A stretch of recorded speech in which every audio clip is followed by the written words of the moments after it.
akaoa bibi ya pili. Bibi ya pili huyo akileta chakula anapiga gorogoro moja, anakula mchana mpaka usiku.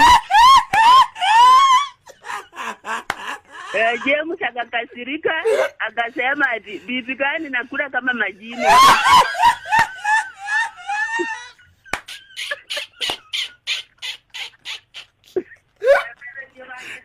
James mwenyewe akafukuza huyo bibi. Sasa mimi ndio nasababisha namna gani?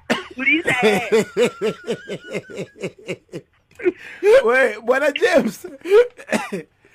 Sikiza Kidi. Sasa mke wako kumbe alikuwa anamaliza gorogoro moja kwa siku jamani.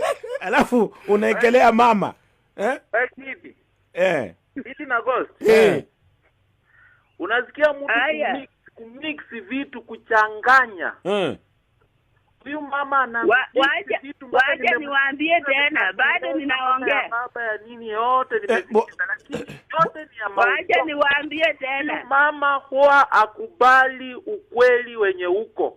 Yeye ndiye wacha niwaambie tena. Sasa nilikuwa nataka nijue shida yake ni nini, mpaka kuna siku niliambia unataka nikurudie.